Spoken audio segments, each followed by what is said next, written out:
নমস্কার, চাঁদনি চ্যানেলে আপনাদের স্বাগত জানাই। আজ আপনারা শুনছেন একটি অসাধারণ গল্প, রাজমুকুট।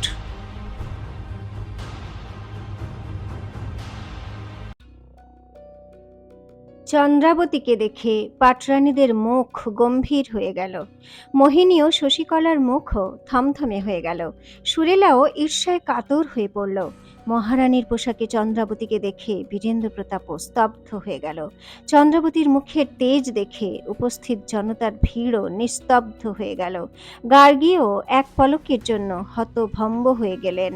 কালকের সেই পুরুষ বেশধারী তলোয়ারবাজ চন্দ্রাবতীকে দেখেছিলেন তিনি, আর আজ মহারানীর বেশে অপরূপ সুন্দরী চন্দ্রাবতীকে দেখে উনি ভাবতেই পারছিলেন না যে এ সত্যি সত্যি সেই চন্দ্রাবতীই ছিল। কিন্তু পরমুহূর্তেই গার্গীর মুখ রাগে শক্ত হয়ে গেল। তখন রাজপুরোহিতের গলা শোনা গেল, শুভ মুহূর্ত চলে যাচ্ছে মহারাজ, মহারানীমার সঙ্গে বসে পড়ুন। বীরেন্দ্র প্রতাপ নিজের হাত চন্দ্রাবতীর দিকে বাড়ালো। চন্দ্রাবতী ওর হাত ধরার জন্য নিজের হাত এগিয়ে দিল, কিন্তু তখন গার্গীর তীক্ষ্ণ গলা শোনা গেল, দাঁড়াও বড় কুমার, যজ্ঞের আসরে তোমার সঙ্গে মোহিনী বসবে। বীরেন্দ্র প্রতাপ একথা শুনে চমকে উঠল। কিন্তু মা, মোহিনী তো পাটরানী, ও কি করে আমার সঙ্গে পূজায় বসবে? ও গার্গীর দিকে তাকিয়ে নরম সুরে বলল, যে কোনো পূজা অনুষ্ঠানে মহারাজের সঙ্গে মহারানী বসবে, এটাই তো নিয়ম। গার্গী নিজের আসন ছেড়ে উঠতে উঠতে বললেন, আচ্ছা, তো মহারানী হওয়ার এমন কোন গুণ আছে এর মধ্যে? একটু আমিও তো শুনি। কালকে ও যা করেছে তা কি কম ছিল, যে আজ ও আবার কোনো নতুন তামাশা দেখানোর জন্য এখানে চলে এসেছে? মহাপূজায় বিঘ্ন ঘটাতে চাইছে। বিঘ্ন? বীরেন্দ্র অবাক হয়ে বলল, এ আপনি কি বলছেন মা? চন্দ্রাবতী বিঘ্ন কেন ঘটাবে? আর যদি আপনি এরকমই মনোভাব পোষণ করেন, তো চন্দ্রাবতীকে আমন্ত্রণই বা জানিয়েছেন কেন? আমি তোকে আমন্ত্রণ জানাইনি বড় কুমার। রাগে গজগজ করতে করতে গার্গী বীরেন্দ্র প্রতাপের কাছে আস্তে আস্তে বললেন, তাও এই নির্লজ্জ বেহায়া এখানে চলে এসেছে? এটাই কি এর শিক্ষা, সংস্কার, গরিমা? আরে, বিনা নিমন্ত্রণে তো আমাদের রাজ্যের কোনো ভিখারিও কারো দরজায় চায় না, আর এ তো তোমার মহারানী। বীরেন্দ্র প্রতাপ এখন খুব ভালোভাবে বুঝে গেছে তার মা গার্গী দেবীর মনের ইচ্ছেটা কি। সে স্তম্ভিত হয়ে গেল। সে একবার চন্দ্রাবতীর দিকে তাকালো, কিন্তু চন্দ্রাবতী একেবারে সহজভাবেই দাঁড়িয়েছিল। এসব কথা যেন তাকে স্পর্শও করছিল না। এটা কি সত্যি চন্দ্রাবতী? মা তোমাকে আমন্ত্রণ জানাননি? হ্যাঁ মহারাজ, চন্দ্রাবতী বিনয়ের সঙ্গে বলল, কিন্তু আমার আবার নিমন্ত্রণের কি দরকার? আমি তো মহারানী, আর এই মহাপূজা আমারই রানীমা হলে হচ্ছে। আর এই পূজায় আমার সামিল হওয়া শুধু আমার অধিকারই নয়, উচিত বটে। আমি ছাড়া এই পূজা অসম্পূর্ণ থেকে যাবে, আর মহারানী থাকতে কোনো পাটরানীর পূজায় বসা অশুভ বলে মনে করা হয়। কি রাজপুরোহিত মশাই, আমি কি ঠিক বলছি? রাজপুরোহিত কিছু বলার আগেই গার্গী দেবী বলে উঠলেন, এই মহাপূজার আয়োজন মোহিনী করেছে, তাই মোহিনীই বড় কুমারের সঙ্গে পূজায় বসবে। না মা, বীরেন্দ্র প্রতাপ একেবারে কঠিন স্বরে বলল, রানী মহলে যে কোনো অনুষ্ঠান করার আগে মোহিনীকে চন্দ্রাবতীর কাছ থেকে অনুমতি নিতে হতো, কিন্তু মোহিনী তা করেনি। যাই হোক, এখন আমি তোমাকে জিজ্ঞেস করছি মোহিনী, তুমি কি মহারানীকে অগ্রাহ্য করে এই পূজায় আমার সঙ্গে বসতে চাও? বীরেন্দ্র প্রতাপের এই প্রশ্নে মোহিনী অস্থির হয়ে উঠল।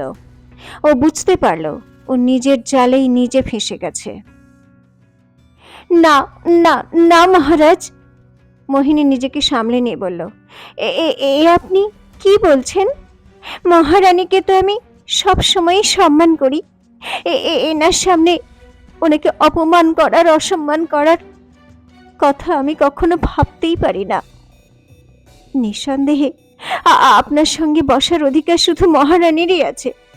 আর আমি তো রাজমাতাকে বলেও ছিলাম যে উনি নিজে মহারানীকে নিমন্ত্রণ করবেন, কিন্তু উনি তা করেননি। একথা শুনে গার্গী একেবারে অপ্রস্তুত হয়ে পড়লেন, কিন্তু চন্দ্রাবতী মনে মনে হেসে উঠল। রাজপুরোহিতের গলা আবার শোনা গেল, শুভ মুহূর্ত চলে যাচ্ছে মহারাজ। বীরেন্দ্র প্রতাপ এবার দ্রুত চন্দ্রাবতীর হাত ধরল এবং পূজা মণ্ডপে গিয়ে বসে পড়ল। পরমুহূর্তেই পুত মন্ত্রোচ্চারণ এবং শঙ্খধ্বনিতে মুখরিত হয়ে উঠল প্রাঙ্গণের আকাশ বাতাস। মোহিনী আর গার্গী দুজনেই রাগে অপমানে লাল হয়ে উঠল। তাদের কানে পূজা মন্ত্র কাঁটার মতো বিঁধতে লাগলো। পূজা সম্পন্ন হব হব করছে, ঠিক এমনি সময় মহল থেকে একজন কিন্নর দৌড়ে এলো আর হাঁপাতে হাঁপাতে বলল,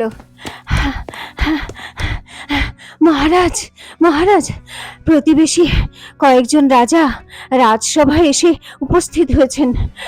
ওনারা আপনার সঙ্গে একটা জরুরি বৈঠক করতে চাইছেন। ওনারা অনেকক্ষণ থেকে মহামন্ত্রীর সঙ্গে অপেক্ষা করছেন। ওনারা বলছেন বেশিক্ষণ আর অপেক্ষা করতে পারবেন না। বীরেন্দ্র প্রতাপ অস্থির হয়ে পড়ল, কেননা এই বৈঠক তার জন্য খুবই দরকারি ছিল। ও নিজেই এই সমস্ত রাজাদের এখানে ডেকেছিল। ক্ষমা করবেন রাজপুরোহিত মশাই, বীরেন্দ্র প্রতাপ আসন থেকে উঠতে উঠতে বলল, আমার যাওয়া খুব দরকার। আপনি বাকি পূজা চন্দ্রাবতীকে দিয়ে সম্পন্ন করিয়ে নেন। তো শেষ পর্যন্ত বিঘ্ন ঘটেই গেল, তাই না বড় কুমার? গার্গী বললেন, পূজা সমাপ্ত হবার আগেই তুমি উঠে পড়লে।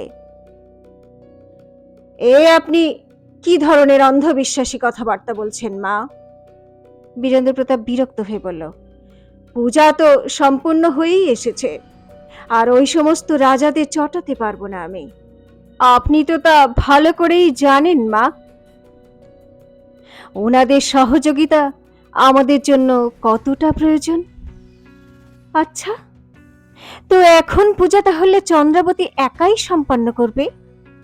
গার্গী তীক্ষ্ণ গলায় বললেন, তাহলে এখন আর এটা অশুভ হবে না, তাই না?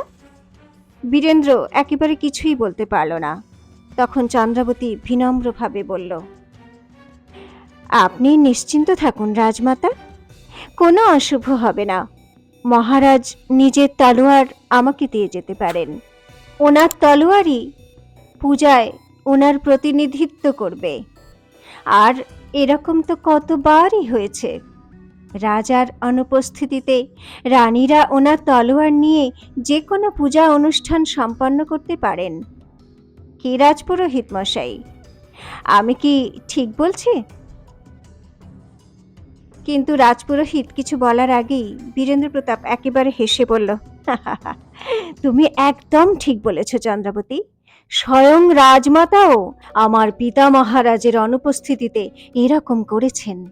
নাও, তলোয়ার আমি তোমাকে সুপে দিয়ে যাচ্ছি, এ আমার অভাব পূরণ করে দেবে। আর এমনিতেও একজন যোদ্ধা মহারানীর সঙ্গে এই তলোয়ার বেশি মানাবে। বীরেন্দ্র প্রতাপ একথা বলে নিজের তলোয়ার চন্দ্রাবতীকে দিয়ে চলে গেল। বীরেন্দ্র প্রতাপ ও চন্দ্রাবতীর পরস্পরের প্রতি সম্মান দেখে গার্গী মনে মনে বিরক্ত হয়ে উঠলেন, আর মোহিনীর মুখ রাগে লাল হয়ে গেল। চন্দ্রাবতীর মৃদু মৃদু হাসি ওর জয়ের সাক্ষী বহন করছিল। তখন দূরে দাঁড়িয়ে থাকা সোনাল খুশিতে দুলে উঠল। পূজা সম্পন্ন হতেই গার্গী উঠে কিছু না বলে দ্রুত নিজের ঘরে চলে গেলেন। ঘরের বাইরেই ওর দেহরক্ষী অমর্ত্য দাঁড়িয়েছিল। সে কাল সারা দিন গায়েব ছিল, আর সবেমাত্র এখানে এসে পৌঁছেছে। গার্গী দেবীর পিছনে ঘরে ঢুকতে ঢুকতে বলল, কে হয়েছে রাজমাতা? আপনাকে এরকম চিন্তিত দেখাচ্ছে কেন? আজ আপনি আপনার ওষুধ খাননি? ও আমি ভুলে গিয়েছিলাম, একটু পরে খেয়ে নেব। গার্গী নিজের বিছানায় বসতে বসতে বললেন, কিন্তু তুমি বলো, যে কাজের জন্য আমি তোমাকে পাঠিয়েছিলাম সে কাজ হয়েছে? চন্দ্রাবতীর ব্যাপারে কিছু জানতে পারলে? আগে হ্যাঁ রাজমাতা। অমর্ত্য একটা গভীর শ্বাস নিয়ে বলল, অনেক তথ্যই হাসিল করেছি আমি।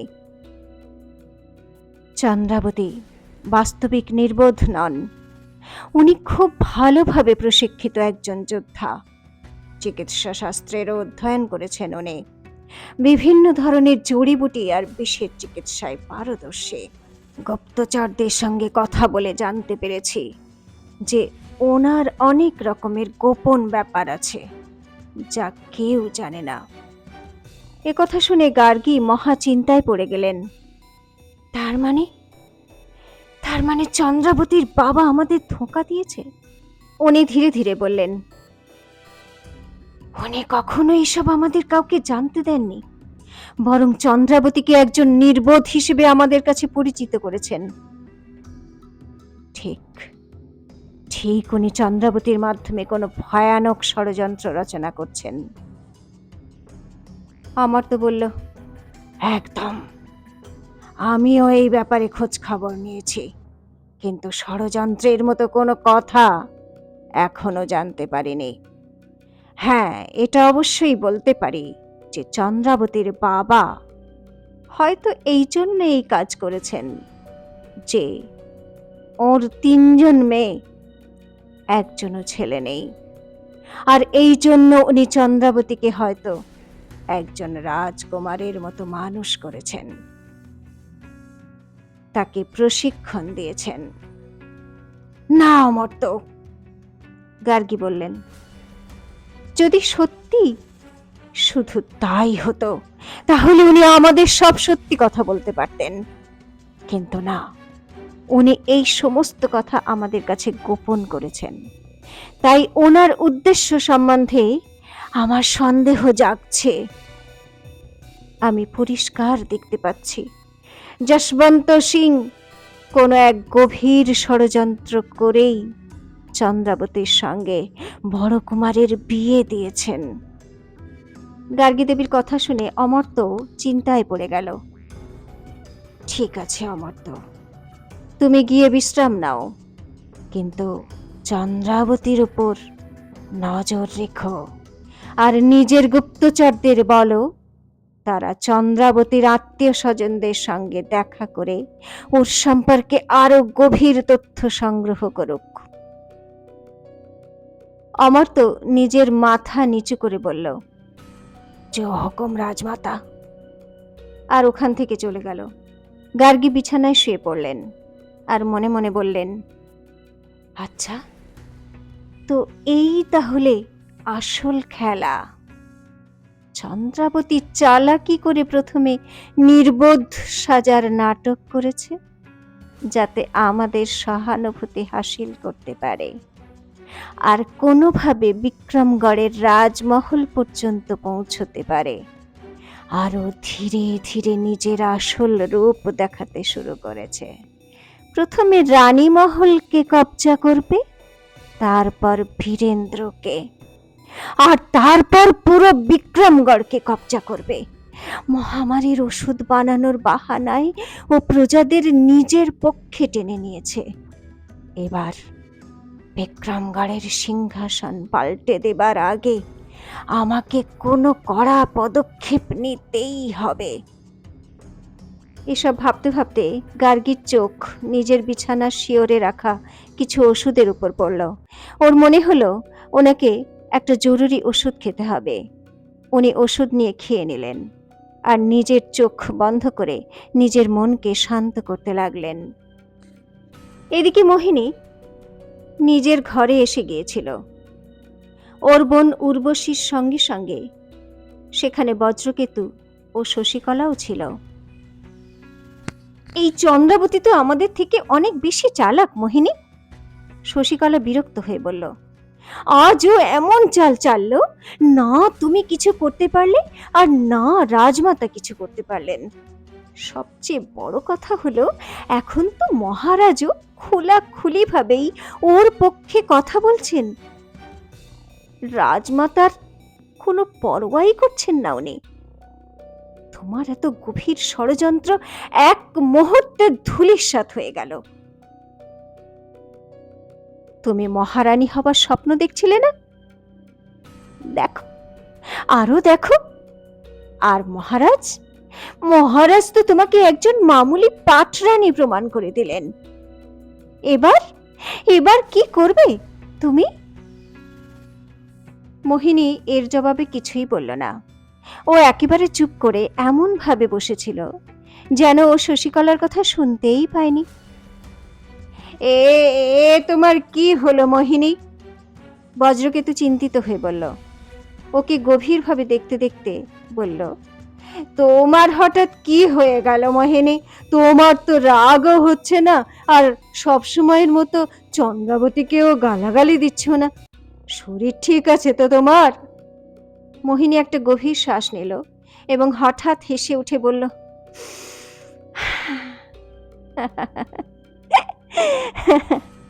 হ্যাঁ বাবা, আমি একদম ঠিক আছি। একটু ঠান্ডা মাথায় নিজের পরবর্তী পরিকল্পনা ভাবছি। এমন চাল চালবো না এবার। আর ওই জন্যই তো আমি উর্বশীকে এখানে এনেছি। এইবার আমার ষড়যন্ত্র কোনো মতেই বিফল হবে না। কিন্তু শশীকলা, প্রথমে তুমি আমাকে বলো, রাজমাতার কি কোনো পুরনো অসুখ আছে? শশীকলা একথা শুনে একদম হড়বড়িয়ে বলল, অসুখ? কোন অসুখ? রাজমাতার আবার কি অসুখ করলো? উনি তো একদম সুস্থ আছেন। আমি তো কখনো শুনিনি একথা। এসব কি বলছো তুমি? তার মানে ওনার অসুখ অবশ্যই আছে, আর উনি তা সবার কাছ থেকে লুকোচ্ছেন। কেননা আমি কাল রাত্রে ওনার অবস্থা দেখেছিলাম। যাই হোক, ওনার এই গোপন কথাও আমার এই ষড়যন্ত্রেরই অঙ্গ হবে। মোহিনী উৎসাহিত হয়ে বলতে লাগলো, চন্দ্রাবতীকে আমাদের চার দিক থেকে ঘিরে ফেলতে হবে। ওর চারপাশে এত সূক্ষ্ম আর এত গভীর জাল বুনতে হবে যাকে ও দেখতেও পাবে না আর ছেড়তেও পারবে না। তারপর বজ্রকেতুর দিকে তাকিয়ে বলল, মহারাজ বীরেন্দ্র প্রতাপ এখন প্রতিবেশী রাজাদের সঙ্গে বৈঠক করছেন, তো ওই বৈঠকে আপনারও অবশ্যই থাকা দরকার বাবা। আর মহারাজের বিশেষ খেয়াল রাখা উচিত। মোহিনীর ইশারা বুঝে বজ্রকেতুও হেসে উঠল আর দ্রুত ওখান থেকে চলে গেল। মোহিনী উর্বশীর কাছে এগিয়ে গিয়ে বলল, তোমার সরলতা রাজমাতার উপর গভীর প্রভাব ফেলেছে উর্বশী। সৌন্দর্যে তো তুমি সত্যি সত্যি আমার থেকে অনেক এগিয়ে। তো আজ রাত্রে তুমি তোমার এই সৌন্দর্যকে হাতিয়ার বানাও। আমি তো চাইছিলাম সব কিছু সিধে সিধে হয়ে যাক, কিন্তু চন্দ্রাবতীর মতো চালাক শাকচুন্নিকে ফাঁসানোর জন্য এখন বাঁকা চালি চালতে হবে। উর্বশী কিছুই বলল না, নিজের মাথা নিচু করে নিল। তো মোহিনী এখন উর্বশীকে দিয়ে কোন বাঁকা চাল চালতে চলেছে? রাজমাতা গার্গীর কি সত্যি কোনো পুরনো অসুখ আছে? আর চন্দ্রাবতী কি এবার মোহিনীর ষড়যন্ত্রে সত্যিই ফেঁসে যাবে? জানতে হলে শুনতে থাকুন রাজমুকুট, এক ঐতিহাসিক প্রতিশোধ, শুধুমাত্র চাঁদনীর সঙ্গে চাঁদনী চ্যানেলে।